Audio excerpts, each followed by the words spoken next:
Hi guys, so I'm going to read through and I'm going to show you what I'm thinking as I go through this close reading of a passage from Frankenstein.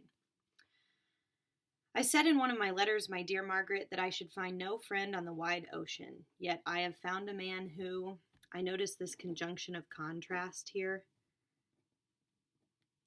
So he wanted to find a friend. Yet I have found a man, so he did find a friend.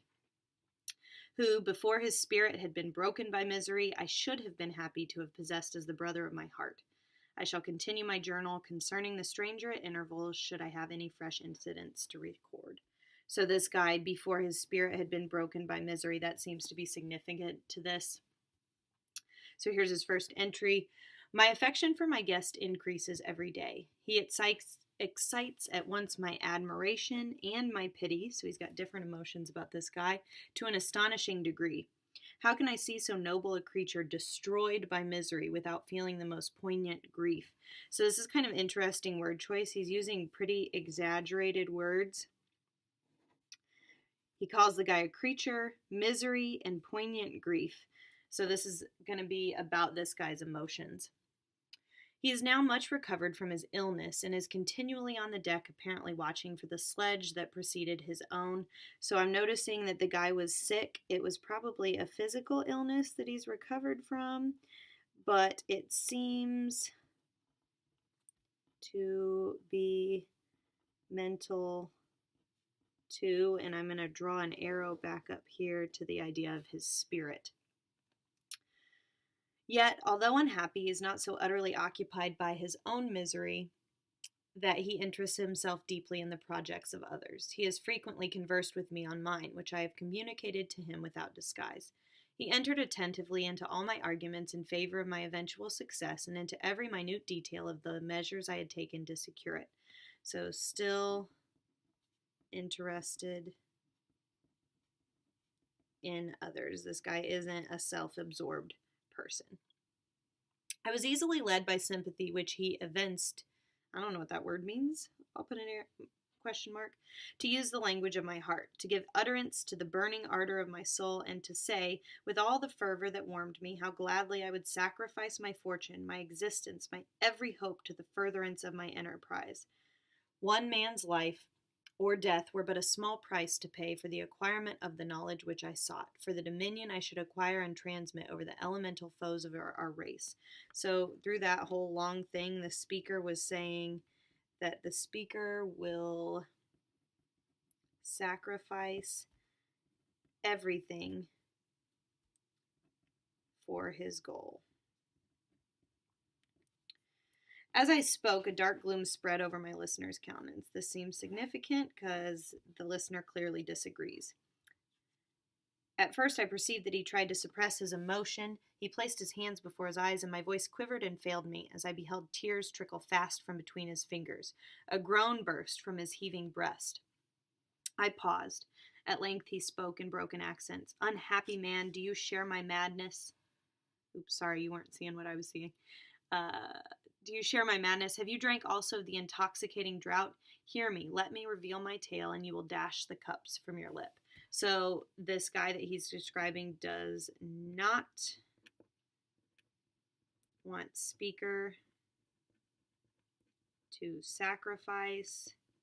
He has some sort of very intense personal experience, and we can tell by his emotional reaction.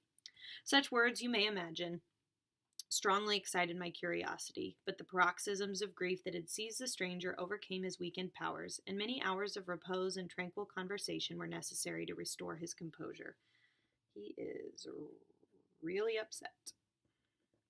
Having conquered the violence of his feelings, he appeared to despise himself for being the slave of passion, and quelling the dark tyranny of despair, he led me again to converse concerning myself personally. So he's kind of mad that he had an emotional outburst. He still seems to be concerned about others, not just stuck on himself. He asked me the history of my earlier years. The tale was quickly told, but it awakened various trains of reflection. I spoke of my desire of finding a friend, of my thirst for a more intimate sympathy with a fellow mind than had ever befallen my lot. That well, whatever, you see what it says, and expressed my conviction that a man could boast of little happiness who did not enjoy this blessing. So the speaker wants a companion, a like-minded companion.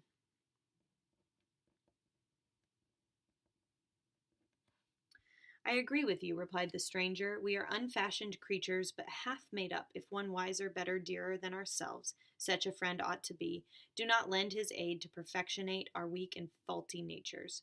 I once had a friend, the most noble of human creatures, and am entitled, therefore, to judge respecting friendship. You have hope and the world before you, and have no cause for despair. But I have lost everything and cannot begin a life anew. So we notice this repetition there and the conjunction of contrast. You have this, but I have something completely opposite. And so I'm going to write opposite situations. And he's emphasizing his own situation through that repetition. Oops, sorry, you weren't able to see what I was seeing. Again, I'll try to do better. So you can see there I underlined that conjunction of contrast, the repeated I's there. As he said this, his countenance became expressive of a calm, settled grief that touched me to the heart, but he was silent and presently retired to his cabin. Even broken in spirit as he is, no one can feel more deeply than he does the beauty of nature. So he's broken in spirit, loves nature. The starry sky, the sea, and every light afforded by those wonderful regions seem still to have the power of elevating his soul from earth. Such a man has a double existence. He may suffer misery and be overwhelmed by disappointments, yet when he has retired into himself, he will be like a celestial spirit that has a halo around him, within whose circle no grief or folly ventures. So it's like this guy he has his soul self and his emotional self. And his grief can't touch this part of him that is so connected with nature and the world around him. Will you smile at the enthusiasm I express concerning this divine wanderer? You would not if you saw him. You have been tutored and refined by books and retirement from the world, and you are, therefore, somewhat fastidious. But this only renders you the more fit to appreciate the extraordinary merits of this wonderful man. Sometimes I have endeavored to discover what quality it is which he possesses that elevates him so immeasurably above any other person I ever knew. So he's asking here, what is so special about this guy? He asks a rhetorical question, but then he goes on to answer it. I believe it to be, he says. So he's going to answer his own question.